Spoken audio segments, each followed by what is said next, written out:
Hello, everybody. It's another Sunday night. At least it is when you're watching this. And that means it's time to talk to another great creator about another great book. So we're here this Sunday with John Dexter of Dime Store Detective. John, how's it going? Good, good. Thanks for having me on, taking your time to show off my campaign. We just started. I launched Tuesday afternoon, so we're getting close to being funded already. Doing pretty well. Looking for some more backers, of course, to get this thing rolling. Awesome. Yeah. So it's a great looking book. I've been aware of this for a while. So I've seen a little bit of this before, but for everybody who's new to Dime Store Detective, tell us the quick pitch of the series. Yeah, so Dime Store Detective follows Detective Donald Mackinder. He is investigating a serial killer who, in issue 1, left his latest victim over the burial grounds. The detective's father and uncle had buried multiple bodies 40 years ago, and they were involved with this moonshine war with this Dixie Mafia, this gang who Dixie Mafia was a real gang. Think of New York Mafia, but of the Old South. Now, of course, this story is fiction, but so this group of moonshiners, drug runners, they try to push this family out of the moonshining business, 4 generations of moonshiners. But of course, they're not going to go quietly into the night. And again, this is in 1982. And they end up having this turf war. And in the midst of this, the detective's father and uncle in 1982 inadvertently stumble upon this cave hidden in the Appalachian Mountains. And they accidentally released this evil entity that's been trapped there for hundreds of years by the Cherokee. And it possesses the detective's uncle. And somehow this evil entity has returned in the present while the detective is after the serial killer. And he's got to track down what this connection is between the serial killer and the return of this evil entity. So if you like supernatural stories, if you like crime mystery, then you really enjoy it. It's a very original concept, a very original comic, and it's gotten some attention. It was recently signed by a publisher, but I just can't release who it is yet because the contract hasn't been signed. So the fact that only about 2% of writers get publishers is testament that it is a good story. Yeah, absolutely. And that's really exciting news. Congratulations, man. Thank you. But yeah, I love the well, I guess what stuck out to me is I do a kind of a pulp book, We Are Scarlet Twilight. So when I was first took over this show, I was, looking for just anybody that was doing interesting comic work, but also kind of wanted to talk to people who are doing the pulpier stuff. And usually that takes the shape of public domain superheroes and stuff like that people are resurrecting. But when I did all my research for that book, I loved all the stuff that was kind of the spicy pulps, the true detective, that kind of thing. That was kind of stuff I wanted to fit into my comic and didn't have room for. So when I saw your comic, I'm like, that's exactly the stuff that you've kind of leaned into. So are you a big fan of that? Oh, yeah. I'm more of a fan of the aesthetics of the old Dime Store novels. I mean, it's called Dime Store Detective because I just love the look of the artwork. And as you can see from the campaign, I have some retro covers of those old pulpy books from, the Dime Store books. Jeffrey Hayes, who does my variant covers. So there, you just flip past the one. Oh, okay. Or yeah. So that's my homage, I guess you could call, to the old 1930s, that very melodramatic scene that you get. I just love it. And I love noir. I mean, I grew up on, Humphrey Bogart movies. Maltese Falcon was a big influence. LA Confidential, I think, is, top 3 greatest detective noirs, if you will, ever. So I've always wanted to tell a kind of story that was, this noir detective mystery. I had wrote something similar to that years ago, and I just didn't like it. And then I had heard about the Dixie Mafia and how these guys, I mean, like I said, think of the New York Mafia, but of, the South, talking about Georgia, Kentucky, Tennessee, and they were murderers, they were hitmen, they were drug runners. It's just fascinating. Nobody's ever told that story.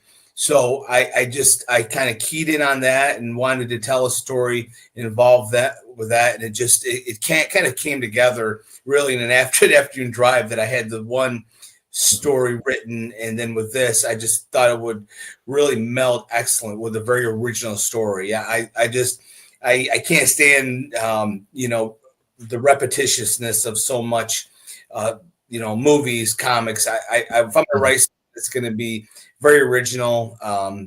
Hopefully nothing you've ever seen before. And I believe Dexter Detective is that. It's very different, but it's also a lot of fun. So it has that element of, the lone detective fighting City Hall, the corruption, and then it has the element of the supernatural, like Stephen King's It, and the supernatural television show. So it's a lot of fun, a lot of cool cliffhangers, and you really don't know what's going to happen next. Yeah, I think when you're bringing in so much different stuff, that's a lot of stuff is derivative, and that's not bad at all. All of my stuff is, but it gives you kind of the choices. The readers like, okay, they're going to play into that completely, or they're going to, like, at certain critical junctures, going to flip it around to do the atypical thing. But you're still kind of on like a branching thing. Whereas I think when you find clever ways to weave together a lot of things, it also does the reader, okay, there's enough branching options here that I really can't know what's going to happen. And it makes it just a little bit easier to stop, and I think most comic readers I know are also writers, so nobody's brain really turns off when they're doing that stuff. But if you have enough in there, you're like, okay, there's this. Each of those things could go a certain amount of ways, and you can kind of turn your brain off and just enjoy the damn thing, and not say, oh, they're doing this thing. I know that trick. It makes it fun. But I love the historical stuff you're bringing in too. If I had a dime for every time I've either been stuck in a story and seen something in a documentary or podcast or a book sometimes that, like, oh yeah, that could be cool, or just read some story about, like, any Civil War battles, some of the Cole County wars they had down there, have all, like, found their way into my stuff. And the history is just such a good, probably half of the stuff I published has been either really supplemented or inspired whole hog from some kind of historical stuff. It's great to draw on. Yeah, absolutely. And in Dexter Detective, we go back and forth between the present and 40 years ago. And so that people don't get confused, because once you've lost a reader, you're basically done. Whenever it's in color, we're in the present, when the detective is after the serial killer. Then whenever the comic is in black and white, it's when we flash back to when the detective is a kid. So you'll see, so there's some preview pages. The artwork is amazing. I've got a great artist, Alfredo Retmere. He does the drawing, and Lucas Orita, he does the colors, which are, every issue he does a better job of it. So here in this scene here, this is our first flashback. If you scroll down a little bit, he's in the present. Well, if you go the other way, you'll see he's in the present, walking out of this store. And then as he's walking out, we flash back to when he was a kid in 1982, walking out of that same store. But obviously it's different. It's kind of a part of the story for Dexter Detective, is that bittersweetness of your childhood and how things change, and some traumatic events happen to this detective when he's a little kid, of course, when this evil entity possesses his uncle, and his family's trying to be run out of their moonshiner business. So it's kind of like the more things change, the more they stay the same. So this detective has to kind of accept that his uncle was actually possessed by this evil entity, because it's something that's so horrific for him as a child. He doesn't really grasp it, and kind of refuses to believe it. So it's got a lot of cool, I think when you can empathize with the main character, you've got your reader. You don't even really honestly have to have a great story. If the reader makes a connection with your main character, you basically got him hook, line, and sinker. Yeah, and I think there's a lot of story to be told too. If you're in a small town in a not an urban area, just the difference in those places. If you're driving through, or even a place you grew up, and you compare it now to 40 years ago, most of the places haven't gotten better, and that just there's a lot just there that resonates with me, and I think a lot of people too. And I also love that you're doing the making the flashbacks super clear. I think there's been so much stuff, especially on HBO, that's like really plays with it's 2 or 3 different time periods, but we're kind of like going to make you guess at it. And it was cool the first time, but when I'm watching Westworld, I'm like, this could be one of like 5 different timelines, and the fun, like this isn't fun anymore, guys. You got to be clear. Yeah. Um, Yeah. The method to writing, one of the key rules is the KISS rule: keep it simple, stupid. yeah, yeah, So that's kind of what I try to do. And here in this scene, the two brothers, they have found the Dixie Mafia's hideout and are trying to get them to stop pushing. I don't want to give too much away the story, but it's kind of come to a head in issue 5. So this is a great place for people to come in with a series with issues 1 through 5. You get caught up. There's a great cliffhanger at the end of this issue that really turns the tide of the story. So this is going to be 9 issues when it's all said and done. So this is kind of a chapter break at the end of this one. So this is a great place for people to come into the story. And you can read, you don't have to take my word for it. If you go to my my social media, I'm on at AlphaDogs _comic on Instagram. I'm at Real AlphaDogs on X, and I'm on Facebook, of course. And I post a bunch of the reviews, and just read the reviews. Like I said, don't take my word for it. There's a lot of really glowing reviews. People really love the story. Every campaign I gain more and more backers. So this one is on track right now to be my best campaign, which is great that people are sticking with it, that really enjoy it. that's great. I guess we can jump around because usually I wait until the second half to kind of ask about the either I or my co-host will kind of go into the businessy side of things, but I like to let it flow where it goes. That's pretty atypical. Most people do good on number. It's not quite as dramatic as it is in Chops, but you do great on number 1, a lot less than number 2. If you're lucky, you start to build back some momentum, 3 going forward. But there is really a challenge in keeping the momentum there. You generally have drop off, but you're saying you've gotten more backers each time. Yeah. Well, when you first launch your first Kickstarter, your family, your friends, everybody turns out, right? Yeah. For your first one, and then after the second one, it's like, listen, I supported you for the first one. I'm not doing this anymore. So luckily, I had my other series, Alpha Dogs, first, and that's kind of what happened. There was a slight drop off from 1 and 2, but then it slowly gained backers, which is great. So if anybody's interested on this campaign, you can get my other one, Alpha Dogs, which also was signed. It's was signed by Source Point Press. It was just published here in February, so that's great. I got to do a book signing, actual bookstore as opposed to a comic book store. You can get Alpha Dogs, the graphic novel, on Amazon, Barnes and Noble, or you can get it in this campaign as well. So, and then I have another series called Space Cruise, and it's a sci-fi comedy. There's only 1 issue of that out currently, and that was released last year.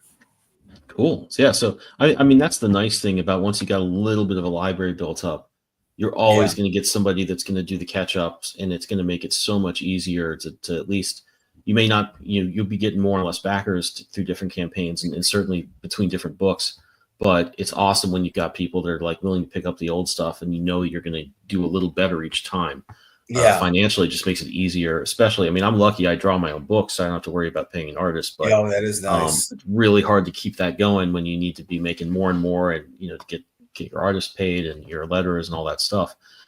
So it just becomes so much exponentially easier once you've got a little bit of a catalog. And I think when people see that you're going to keep these books going, 9 issues is really ambitious. But when somebody's on issue 5, I'm like, yeah, they're gonna get that done, 100%.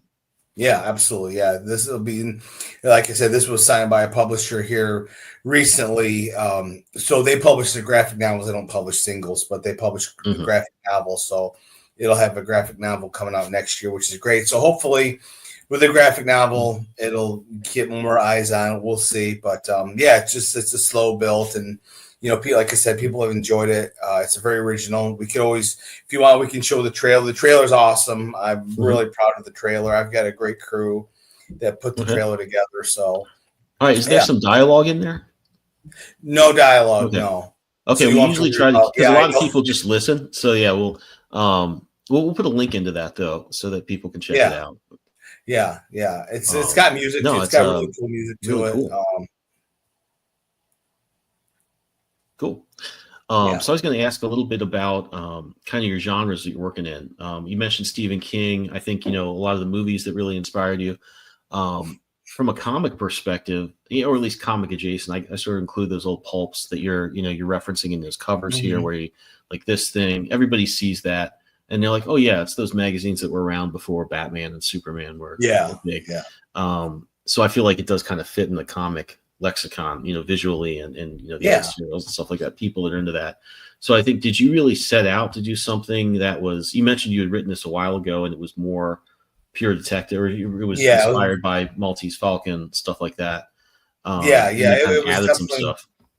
Yeah, it was, like I said, I've always been a fan of that stuff. Not so much the magazines. I just love the aesthetics, the artwork. I just love artwork. Of course, I'm a writer. I can't draw for nothing, so I can enjoy the artwork. But I wanted something that kind of stood out to where, similar to like Pulp Fiction, where he used the Pulp Fiction, but he wrote, created the Pulp Fiction movie, that kind of stood out and sprinkled some of that, but had his own, almost his own genre in itself with it. And so that's kind of what I wanted to do with Dime Store Detective was have that sprinkling of the nostalgia, that look, some of the genre to it, but then branch out and have something hopefully that is unlike anything anybody's ever seen. That was my hope. Yeah, no, I think it really, that's what I was kind of getting at, is it really does read that way. You've got the, I think a true detective, obviously, because of the time jump, sort of flashbacks and the two different, timelines going. The title obviously playing on, the stuff that used to be around back in the day and it being detective stories, but then you're bringing in a lot of the color and some of the, with the spirits and the, the kind of, your spirit's not just this ethereal thing. It's got a real, just from what I've seen here, a real visual type of thing that's iconic and does kind of, it reminds me of Venom a little bit, like it has a look to it that's very comic booky, and then obviously this cult guy does as well. Did you kind of like set out to kind of, I had this, did you think like, oh, I've got this sort of true detective-y, story I want to tell, but I want to find ways to pepper in sort of comic book imagery or stuff that's really in that same kind of related genre thing, or did it just sort of develop organically? It really just kind of developed organically. True Detective, like I said, that was the inspiration. I mean, that is just fantastic. I wrote it before the True Detective because it's been a long time coming. It takes years, for me anyway, to really hone a story, but it was really just elements that came together. So, for example, I had the evil entity here, but then I was actually walking. So I'm an inspector, construction inspector. I was on this. It was funny because I had to go. I'm gonna give a short version. I had to go to this site to check it out, and it was weird because it was a weird way to get there, and it was just like these beautiful cabins. This trail, 2-track trail, weeds, and they had another trail for 4-wheelers. I mean, really nice place, but nobody was there. And I'm like, what is this place? It was just fascinating, but I didn't. And then I finally seen a worker there after visiting and he was just did the lawn and stuff. And I said, what is this place? And he said, it's a place for women who have been, sex trafficked. And I said, this is a place they take women that have been sex trafficked? They said, no, it's a place women go that have been sex trafficked. So my mind, so what it was is it's a resort this millionaire created for women that have been sex trafficked. Them and their kids come, it's a retreat. Well, I had heard you take women that are, until all of a sudden, boom, I got that deal. Okay, yeah. Well, there's this Epstein type place where Georgia's, because I was writing Dime Store Detective at the time, that Georgia elite people go to take women, wear them, as you see, the cult outfit, because they can't know each other's identities, but they want to look, but they're calling to the evil entity, so they want to look like him, so they wear the robe, the mask, because they don't really know what the evil entity looks like. They just know its presence is there. This evil presence is in the area. I don't want to give too much of the story away. So they call to it every night after they have their big orgies, down at Epstein Island. Because there's this, in the story, you'll see there's this temple that they have it at. And one night recently, because of course the story is going on now, for the first time, they have this fire where they hold hands, do the seance in Latin to call to it. They've been doing this for years, but now today it answers, and you can't make out what it's saying, but we do know that it says detective. It says Mackinder to kill Detective Mackinder, basically. So it's quite cool. It's a nice little twist on the story. That, why does this evil entity want to kill Mackinder? It's who's Detective Mackinder is his name. So there's a cool element that just kind of happened, and that's some of the best story elements. Is something that's just kismet, basically. Oh, very cool. Yeah. No, my one series, August, I've been working on since about 2012, maybe even earlier than that. So there's a lot in there that I'm like, boy, I hope I posted something on Instagram about that, because I'll see something either looks just like it or there's a story element that's really close. Having been so much time that I've been working on it, that would be the same thing. And my other book, The End of We Are Scarlet Twilight 1, it's almost the same thing. There's this very 1930s flavored cult.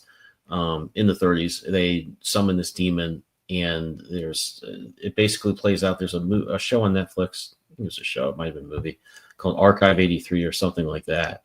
They literally summon the demon the exact same way that they did my comic. Like, it was storyboarded out almost verbatim. And I'm like, thank God that my book came out like a few years before this did, because no one would believe me. It was that close. No, that's happened to me multiple times. I had my space cruise, and I created that when I was 14 years old, wrote the script when I was probably 18. And the show Firefly came out, which is very similar. I thought, oh, great, I'll never be able to make this to a comic, but luckily it's a little different enough, and enough time has passed that. But speaking of year 2012, I actually, Space Cruise and I did in 2009 as a comic book, but I ended up ran out of funds, couldn't finish it. And thankfully, because Alpha Dogs kind of got popular, I was able to finally produce that. So yeah, I know what it's like to have that long, doing the grind to get your stuff created. Yeah, no, it was really until I found a publisher for it, and that was 2019. And they're like, yeah, okay, this isn't 12 issues anymore, it's 7, and actually changed their mind, it's 4. Suddenly then it just all came together really quickly. But until I had that fire lit under me, I was like, maybe it's this type of book. I was just changing everything all the time and would never have finished it without being forced to. So it's good when it happens, but it also kind of puts you in a bind. So this is a good spot to take a break and share a couple of messages. We'll start with this one from our partners at All Ages of Geek. Click that mouse and warp into All Ages of Geek's website, your ultimate portal to everything geek culture. Here you'll find articles that speak your language, from the latest anime buzz to the coolest tech trends. Our mission, to celebrate geekdom in all its glory. Whether you're a gamer, a comic enthusiast, a 90s kid, or an anime aficionado, we've got something for you. Dive deep into them with All Ages of Geek. Your comics take a lot of time and effort to create. Way too much to have them get damaged while shipping to your backers. Gemini Comic Supply mailers keep your comics safe in transit, and with the code GeekCollective10, you can get those mailers with 10% off your order. That's GeekCollective10. Enter it at checkout to get 10% off. Yeah, so I should just reiterate with the, one of the ways we're on the show without charging anybody to come on is that we have that deal with the Geek Collective code at Gemini Comic Supply.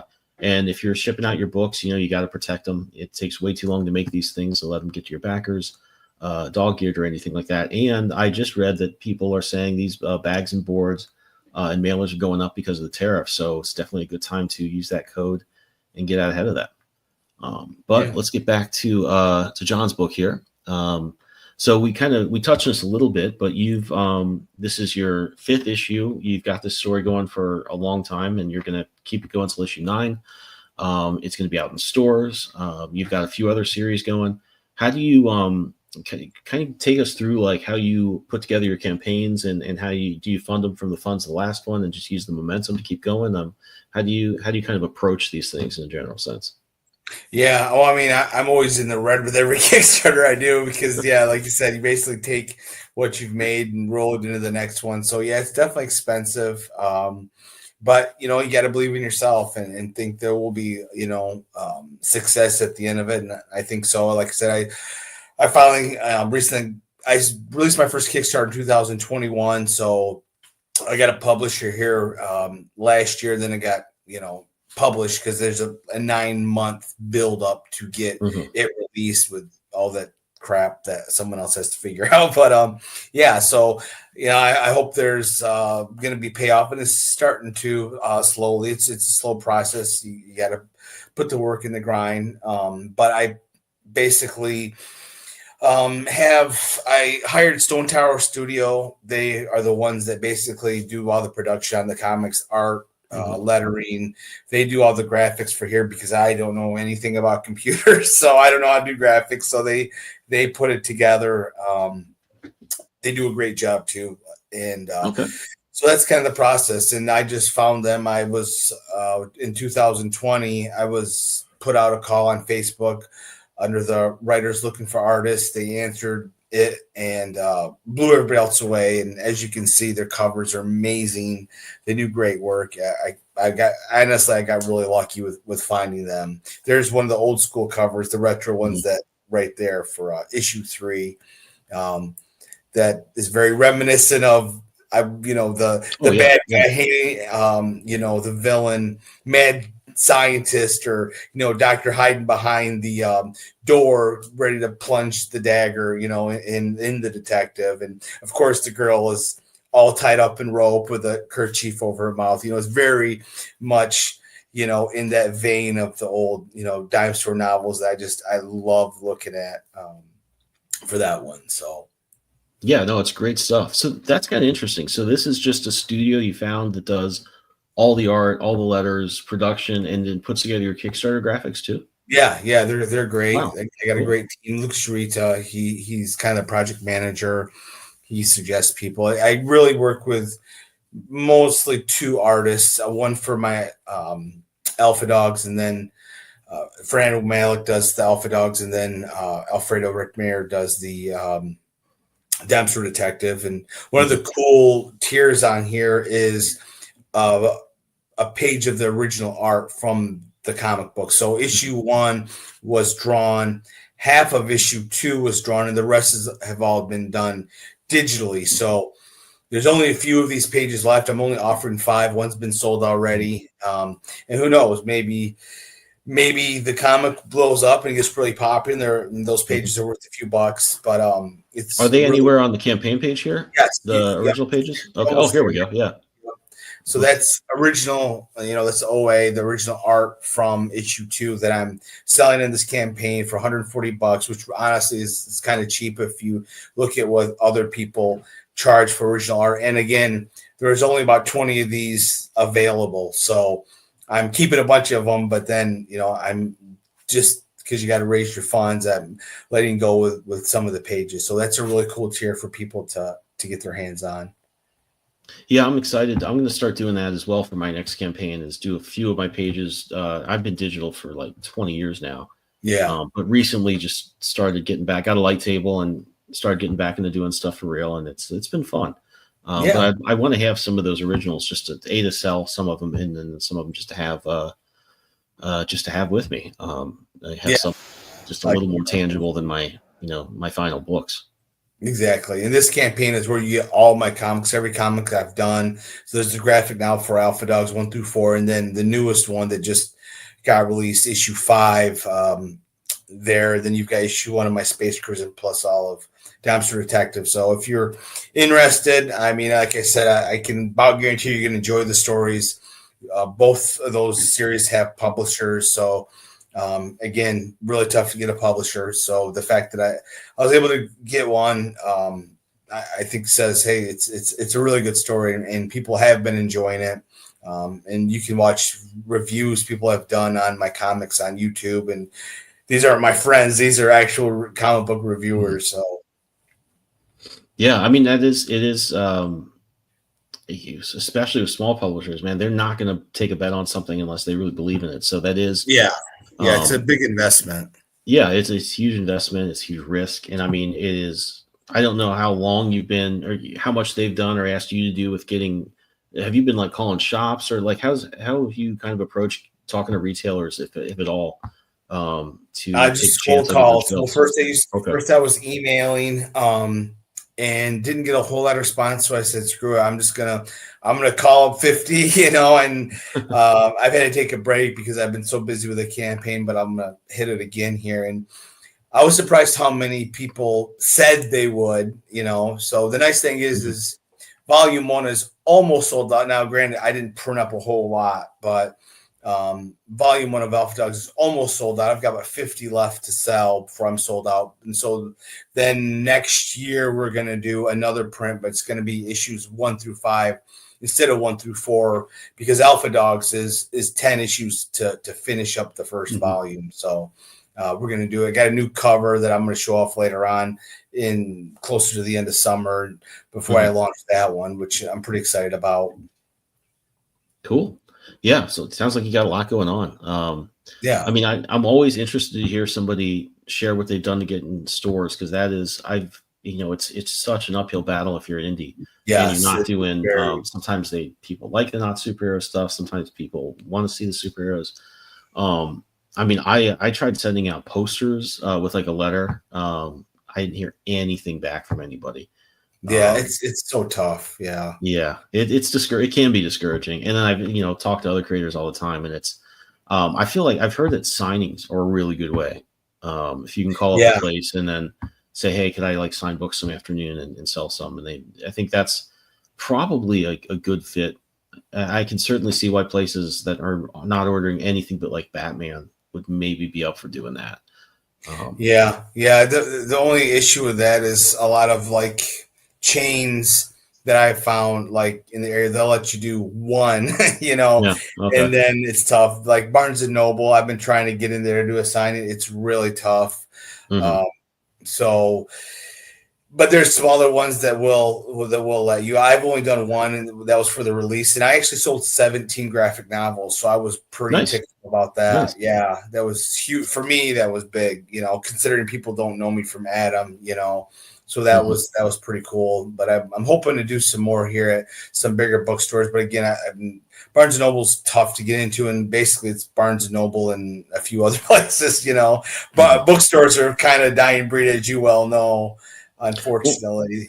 Well, I mean, yeah, I don't know. Every time I go to the bookstore, when I think that they might have built one Barnes and Noble's more than was out last year, so it's kind of flying, and they're at least treading water and doing okay. Yeah. I could be wrong about that, but I think I'm right. And I mean, I do have to say, every time I go there, the manga section's getting bigger, and they're knocking us out a little bit. Which I don't like to see. I mean, nothing against. Yeah, I know. It's funny. Meg is I'm on my team, man. Yeah. But yeah, that's tough. I've talked to a few people that have gotten their books in the Barnes and Nobles. They're either someone who is a publisher that is able to do that, or there have been people that just have these like complex business plans. Not that they're like not real. I don't know how that makes it sound like I think it's like some pie in the sky thing, but they just say, oh yeah, I had this person and that person, my business manager got me in here. And it's basically like, yeah, I don't think me or most comic creators are going to be able to pull that off. Most people I talk to are kind of doing what you're doing, the cold calls, and then the store signings and cons.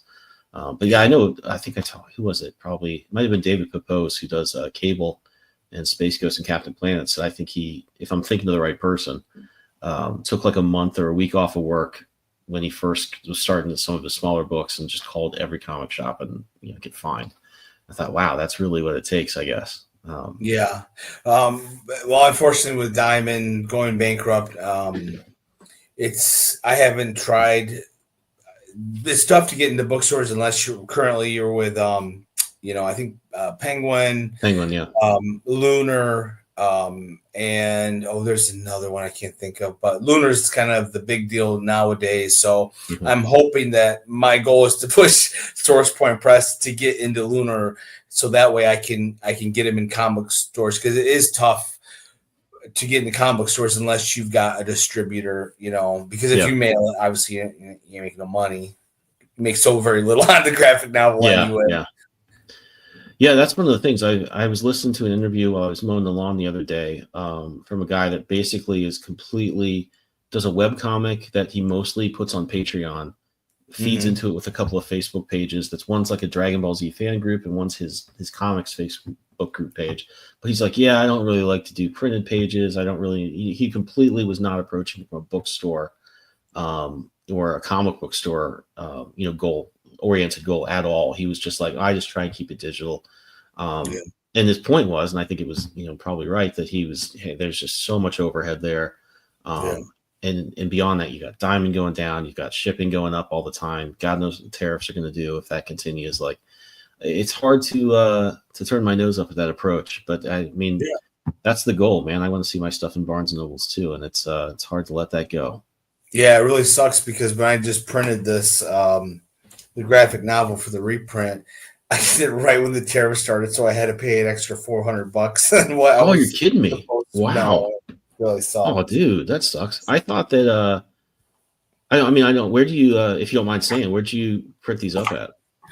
I don't really know. It's through the publisher. Okay, Obviously, it's overseas, but they have the fentanyl tariff.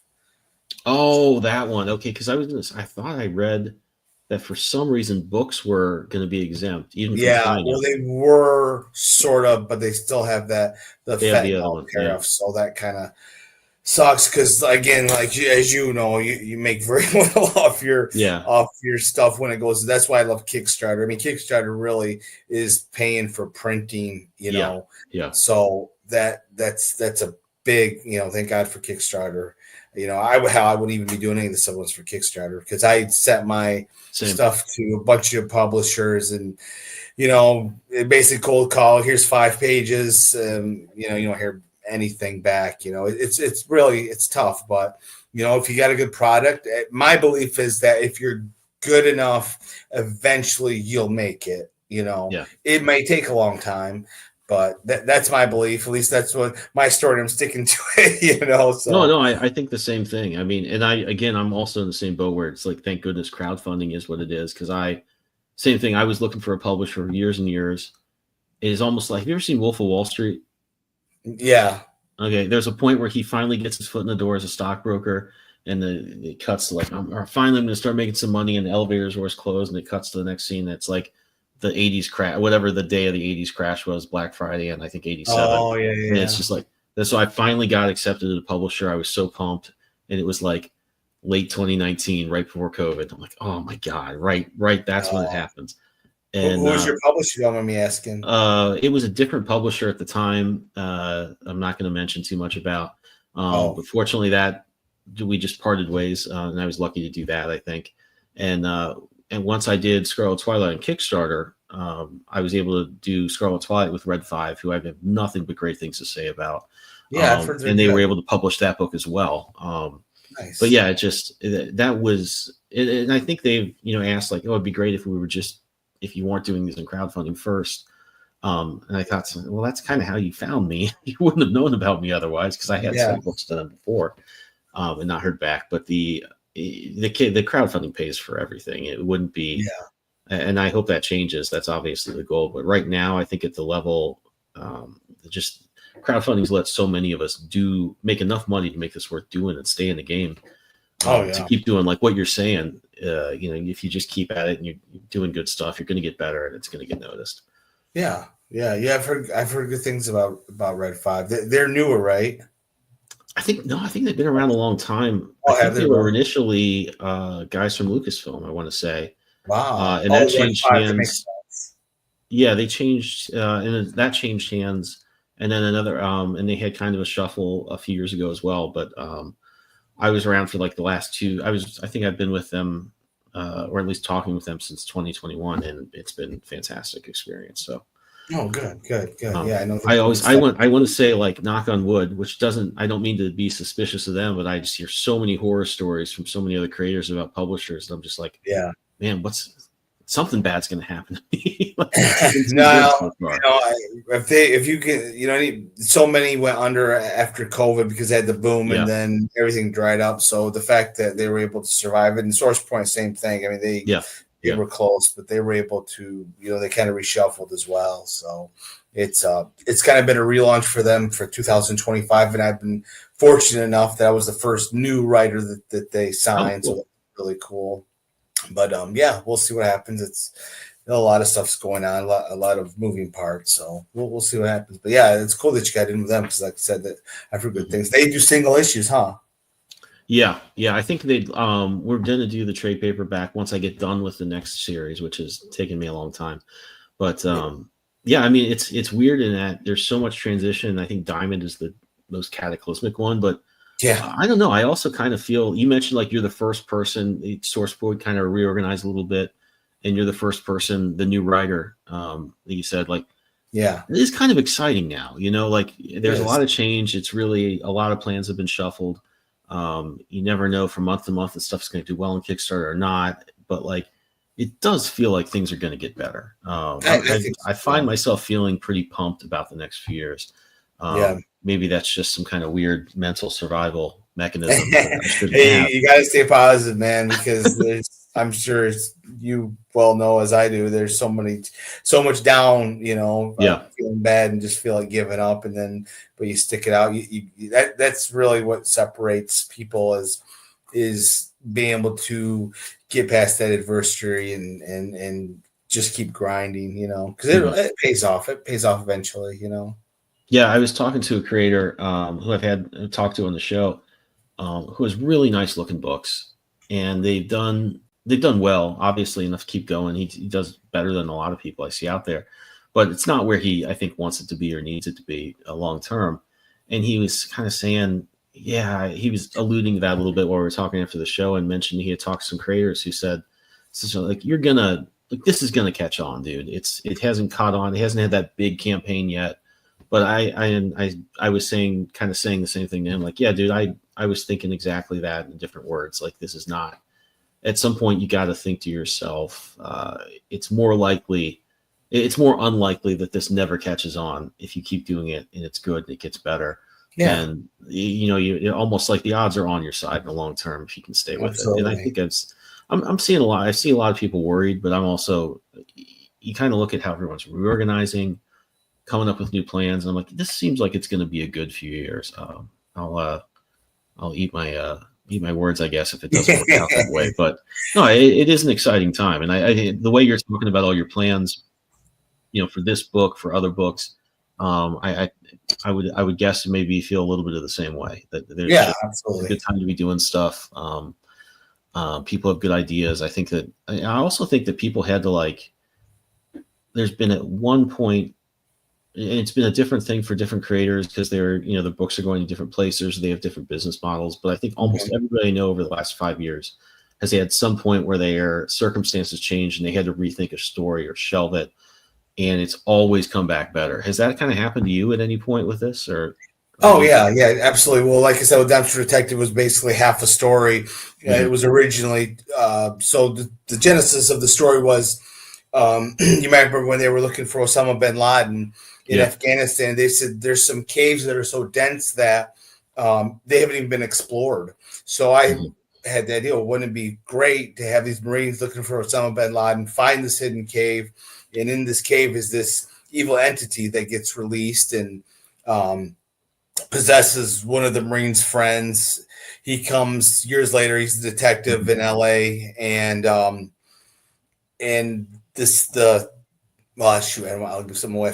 But anyway, so his friend is a we'll beep it all out later.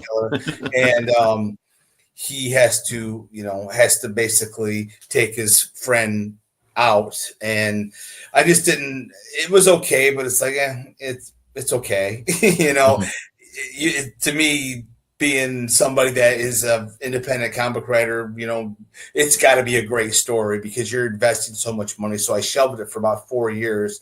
And then, like I said, I got the other part of the story and it really came together. So, and then Space Cruising was much different originally. I wrote that when I was, I created when I was about 14 and that's went through a lot of change, which is always for the better. And Alpha Dog, same thing. It was 5 years of rewriting, a totally different story pretty much now. But you just got to let it permeate and just keep working at it. They say a script is never finished, just abandoned. That's very true. Well, yeah, I mean that's exactly Scarlet Twilight had a couple different good ideas that I literally I think I thought the same thing when I really kind of okay, am I gonna sit down and do this? I thought, this is just good. It's okay. It's not good enough, and especially because I got to sit down and draw the damn thing. Yeah. I mean, I had one story I did I think 8 or 9 pages of. It had a really good hook. It had a really fun initial scene that was great. I mean, I look at it and I'm like, that was a cool scene. Yeah. The rest of the book was like, it had some good threads and it had a couple of good scenes, but I'm like, this is just okay. And it was also in an era I didn't really love to draw. So I was like, it really made me stop and assess, like, do you really want to do this? Or, do you want to, you force yourself to think like, is this worth my time or something else can be a better use of it? And that almost always works out for the best. Mm-hmm. Well, cool. So just to kind of go back, cover a little bit of this again. This is a great jumping on point to the series. It sounds like you're in the middle of the 9-issue arc, and it's a good spot for everybody to jump on. So I hope that they will. We're going to have this when you're watching this on YouTube. You can go scroll right down beneath the show notes. You'll see this as the first link, and you can jump onto this campaign and back some of these great tiers. A lot of great covers here. I don't know how anybody will choose. Really cool stuff. Yeah, I was fortunate. They're great artists. I don't even know which one I like the best, to be quite honest. They all came out really great, and they did.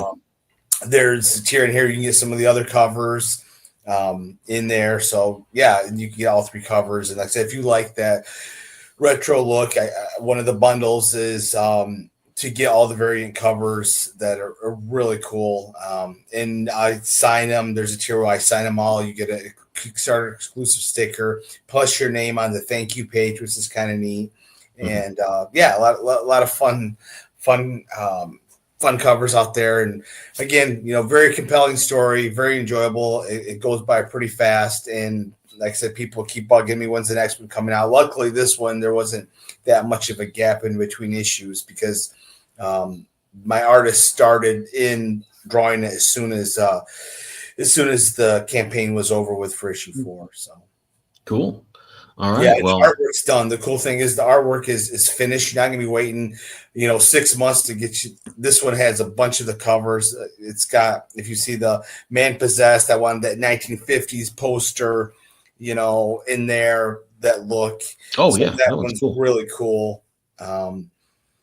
Yeah, I mean they're all just so. And then you got the Maul standing there with the gun on the hood of the Barracuda.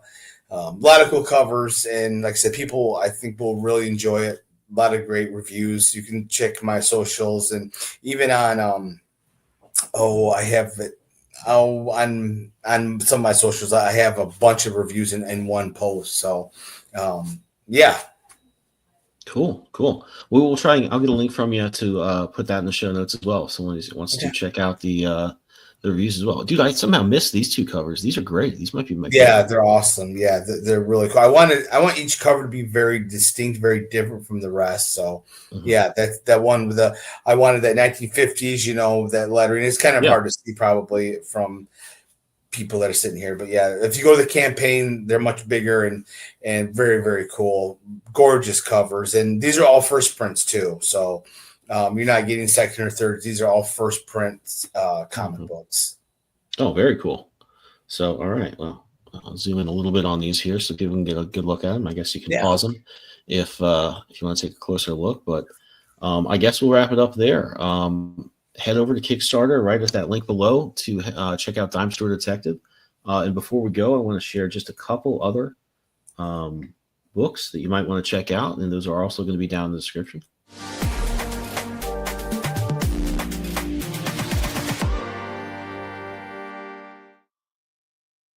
And the first of those, Hunter by Rich Davis. Hopefully we're going to have Rich on soon to talk about this one, but this is a sign-in manga inspired dark fantasy.